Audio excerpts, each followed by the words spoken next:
All right, guys, big news. There is something that has occurred here for the first time in the prop firm industry.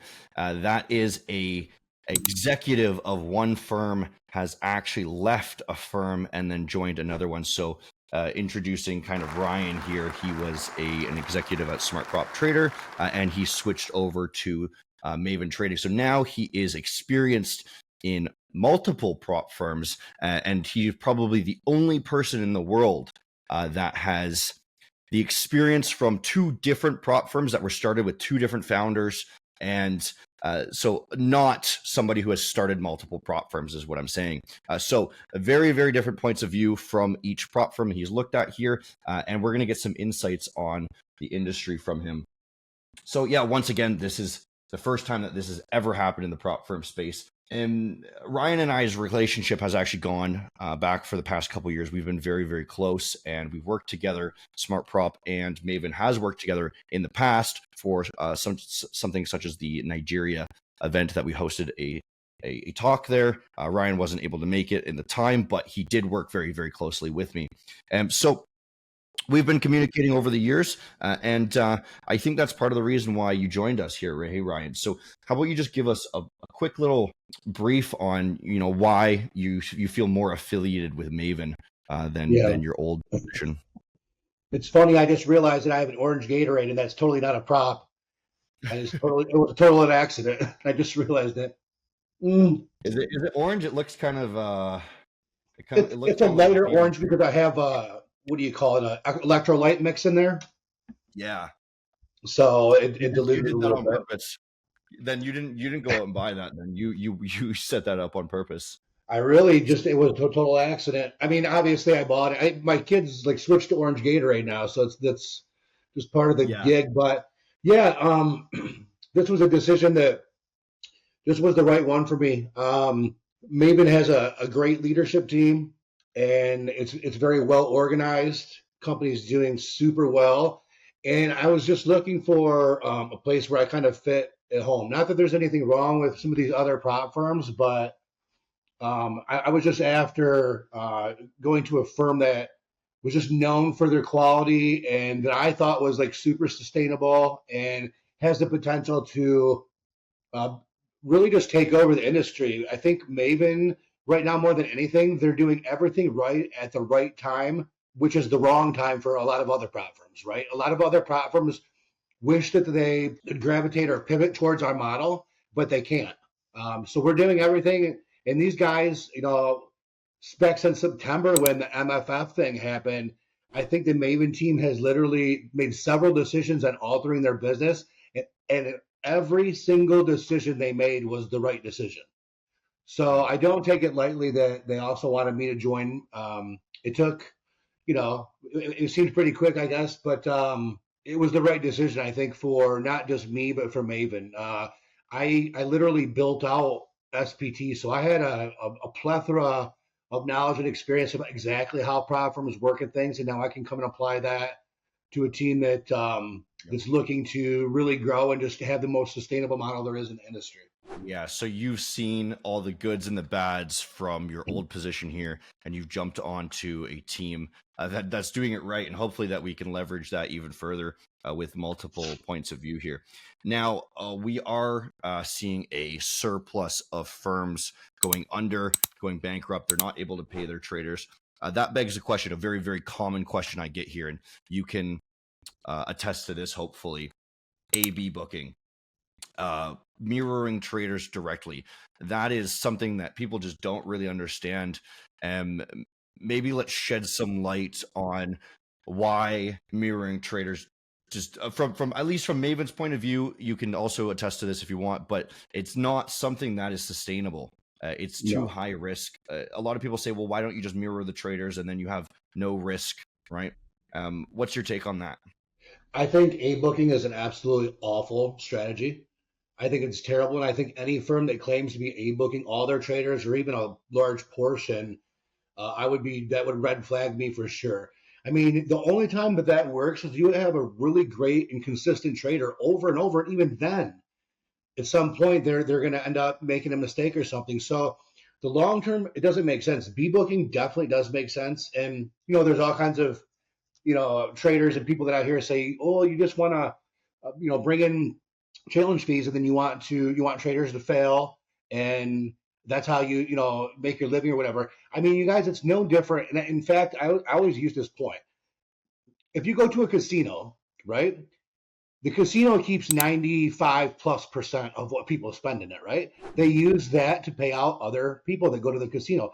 This is even better though, because people that can develop this craft and they can develop it well, it's like you have a leg up. You have a leg up to make extra money, additional money.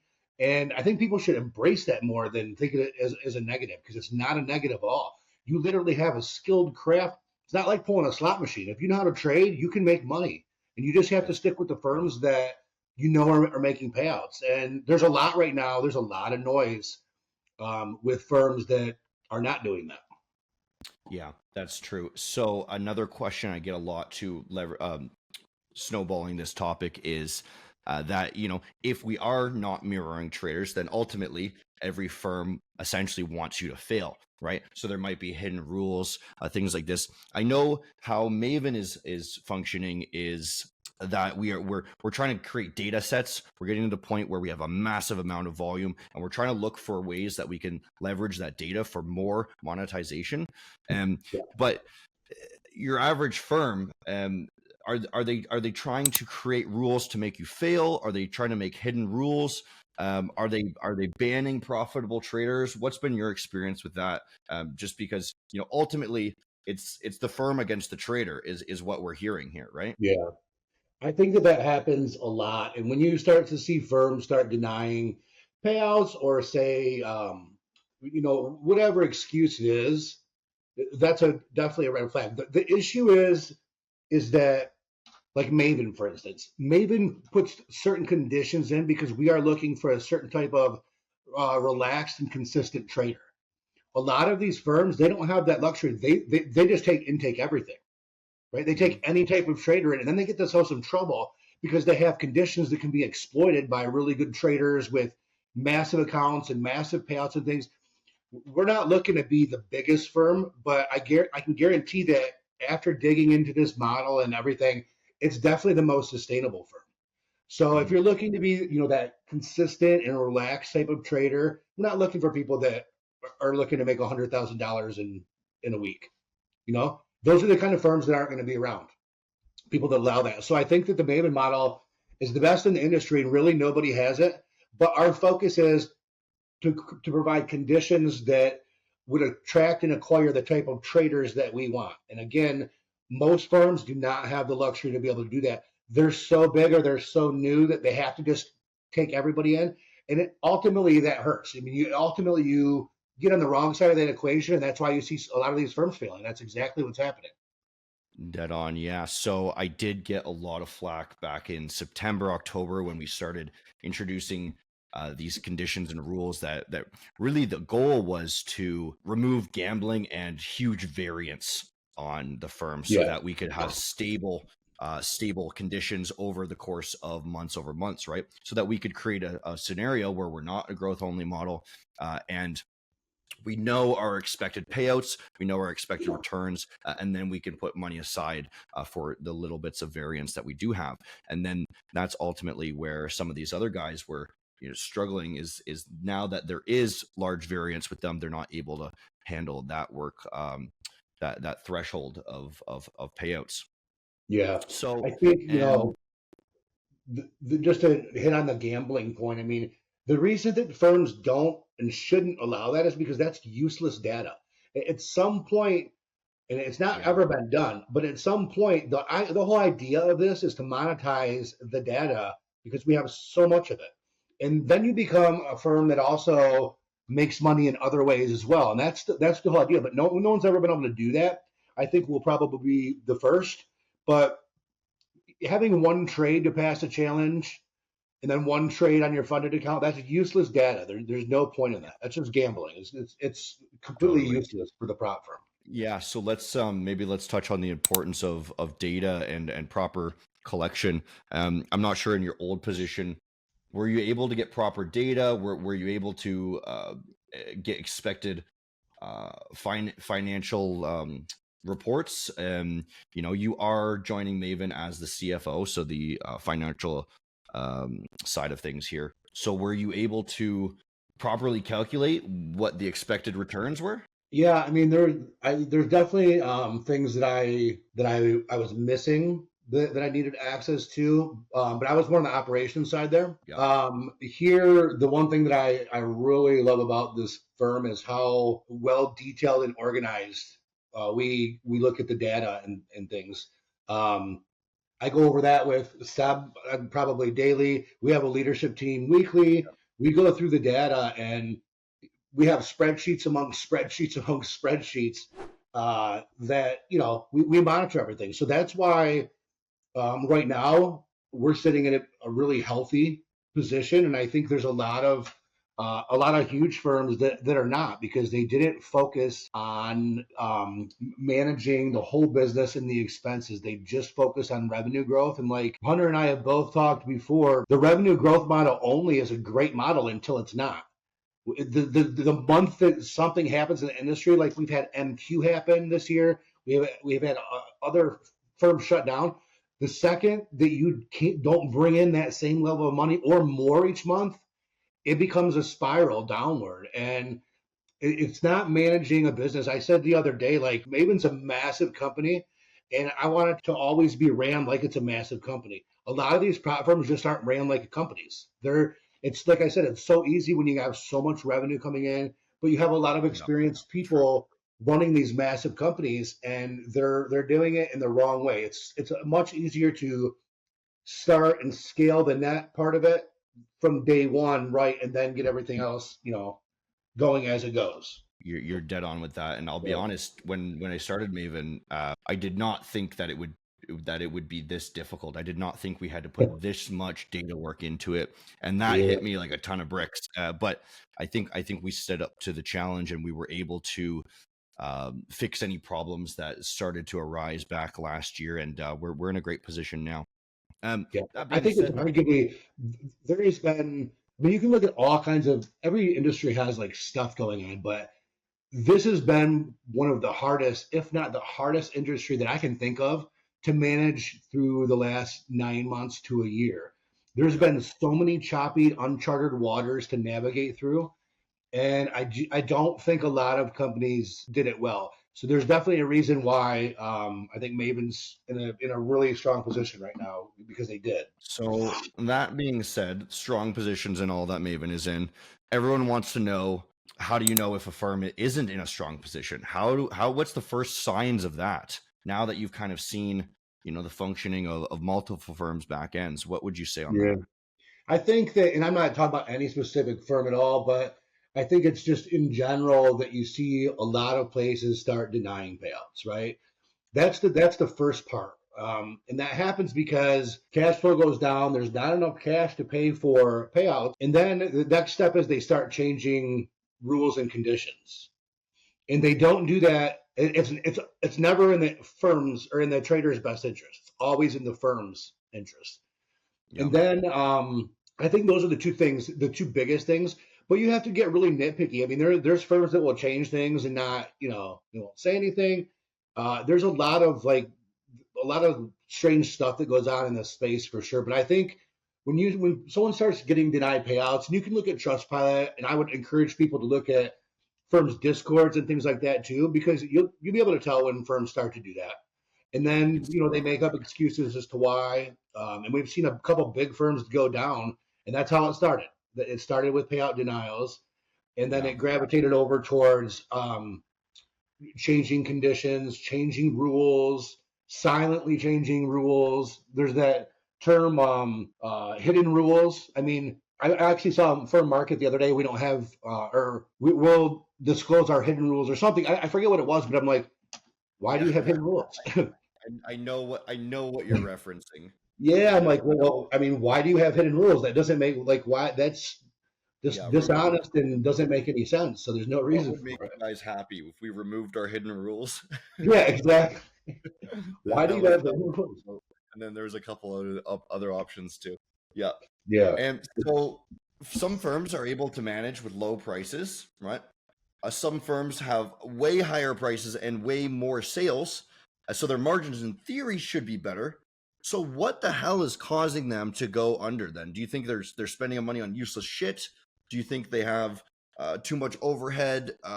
Yeah. Do you think they haven't had the proper data collection? They haven't, what do you think the most likely case is here that they're I fucking up? think the most likely case is a lot of these firms were started by traders, right? So they know trading and things, but they don't know business. Yeah. So those are two very separate things. They're correlated, but when you get to a point where you start a company and that company is a $10 million a year company in a year, and you've had no experience running a company, Yeah. that's a bad thing. That's a very, very bad thing. And the people who do it right, they bring in really smart people around them. And I'm not saying, because there are some great firms out there, but Maven, like, we have a leadership team. Most companies don't have a leadership team in this space. There's like one or two people at the top that are, have no experience at all. I mean, we have operations, finance, CEO, CTO, marketing. Like, we have a leadership team, and we take that very seriously. I think that's the biggest thing with these companies failing, is they're not ran like a $10 million company. And I'm just using that number. It could be 20, it could be 2 million.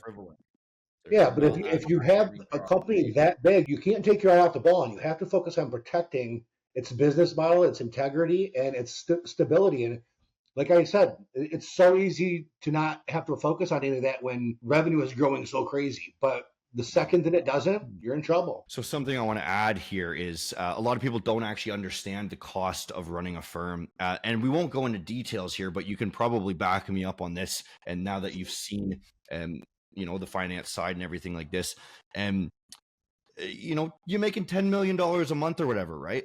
Where the hell does all that money go? People are probably wondering. Well, a lot of firms are using these cutthroat tech providers that just gouge you for 20 to 30% of your top end revenue. Then you're also getting fees on the actual payment processing, which might be 5%, something like that.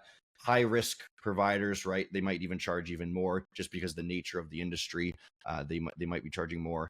Then you've got marketing agencies that might be charging an extra 10% on top of that. Then your payouts are coming in at maybe half of your revenue overall, right?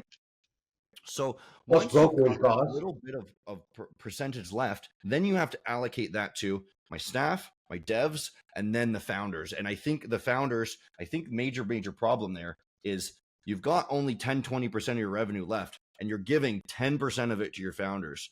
And that is ridiculous. That is a ridiculous amount of money to be giving to your founders. And, specifically, me and my team here, we make an average salary.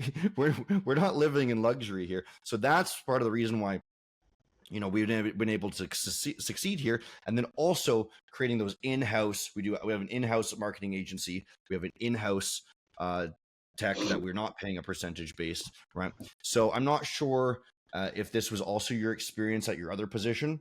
The goal is to get away from all these cutthroat providers, get away from those per account costs, so that you can actually start to snowball with the more volume that you have, and then you can actually start making profit even with small margins.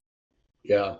I think one thing you didn't mention is brokerage platform costs. I mean, I don't think people realize that every platform that a platform uses, they have to pay a per account fee to that brokerage platform. And the other thing is that it's always funny because I'll read a comment on Twitter or something, and someone will say, "Well, you're worth $40 million," or you're, to a CEO or whatever. It's the profit margins are massively thin in this business. There's not massive money, but I think the flashiness and the way it looks when these younger people have a little taste of some money, instead of going to buy an asset or rolling the money back into their business, they go buy a depreciation vehicle, like a boat or a car or something. That's where I think Maven's different. And again, as firms go or grow, they become more profitable. And then that's when people, recoup and get the money back and, start doing really well. But this firm has definitely lived on very, very thin margins and very lean. So I was super happy to see that, and that's why we're in a position where we're in. A lot of these people. I mean, some of these CEOs, like I said, their first purchase is a Lamborghini. It just makes no sense, and there's not that much money going around to do that. But that's what happens. So those firms ultimately they feel that pain at some point. Definitely. So that being said, the future of the space. What's the ideal version of prop firms that you think going forward? Let's say there's, realistically, all right. What's the ideal way that we can better the industry here? What's the best way that we can have a better reputation for the industry and then come out on top? Yeah, I think that there's always going to be a firm or two like FTMO that's like that legacy massive dinosaur, right? But honestly, I think the mid-sized firms like Maven, I think that's where it's at. I think you can get better conditions. You can get quicker shifts when something happens in the space, meaning we can pivot quicker because we're not as big, but we're still big enough where we're very sustainable. We're very reliable. We're not going anywhere. So I think that there will be a big gravitation, and it's going to kind of come in the middle. There's going to be a lot of weed out where there's going to be, for sure, some consolidation. So all those new firms or all those smaller firms, they're going to go. They're going to go. So be very careful on a firm that you choose right now. But I also think that people are going to get tired of those top firms because those are the firms that have, like I said, all these legacy massive accounts, all these massive payouts. So they have to just take everybody in. They can't pivot and change their business model really. So where it's at is a firm like Maven, and there's really not very many smart firms like that are set up and as smart as us. But I think ultimately we're going to be the best, most fluid, and strongest option for traders in terms of making sure they get payouts, conditions, and obviously pricing. That's another thing that a large firm can't do. They're buried into their business. They can't adjust prices. You're not ever going to see FTMO be where our price level is. It's not possible. So we figured out a way to cut a lot of variable costs out that a lot of firms have and fix those costs. And Chris has done a video on that before, and that was probably one of the smartest things that you can do. When you can fix all your expenses, it makes business a lot easier. Sure. Okay, so I got two more questions here for you, I think. Mm-hmm. Black swan events. So something that's completely unexpected to the market. Do you see anything like that that's a possible potential that a lot of firms just aren't expecting, that hopefully doesn't destroy their firm? Yeah, I mean, I definitely think for like United States-based firms, regulation potentially always comes up when that Sure. question happens. And I personally, you guys, I don't think regulation is a bad thing. I think if there's a way to find a way to make it work for both sides, then I think that makes sense. I don't necessarily disagree or think it's bad, but I definitely think the number one thing to that question is regulation. And of course, we're talking about just the United States, but that affects every firm when that happens. And the other one would be a really large firm continuing, to go down. Like, I mean, we saw TFT. I mean, that was a massive firm. There was another one of those. I think, there's probably some shockwaves that go through, but again, that's where you come in and focus on a firm like Maven that's set up to be sustainable, and our model is just it's much different. So yeah, that'd be my two answers to that. Right on. Okay, and just let's look at some little bit of nostalgia here for the very end here. When you and I both entered the industry a couple of years ago, it was a very different world, wasn't it? What changes have you seen between then and now? What are people demanding now that they didn't have then? What did people want then versus now? I think it was like the Wild West before, right? It just and when my forex funds closed down or temporarily shut down, because we don't know if they'll be back or not. I think a lot of things started changing, and that affected, again, a lot of people's business models. We had Deal.com cut everybody. We had almost almost every processor didn't want to do business with us. Yeah. And so there's just been a lot of things in this space that have happened that don't happen all at once. It's kind of been the perfect storm. It's like multiple black swan events all into one. So it's been extremely challenging to manage. But I do think one of the things that we learn the most, and Maven's really good at this, is we have to have backups for everything. So we like to, we're like 3 to 4 deep on backups. And when I say that, I mean, like, for instance, processing. If one of the processors decides we don't want to do business with the prop space anymore, we have another one. So I think we have 5 or 6 processors, and there's yeah, some sitting on the wall that are but just mounted there, waiting to be taken down too. it's been a really good learning experience though, and I think when I started, it was I'll kind of end with this.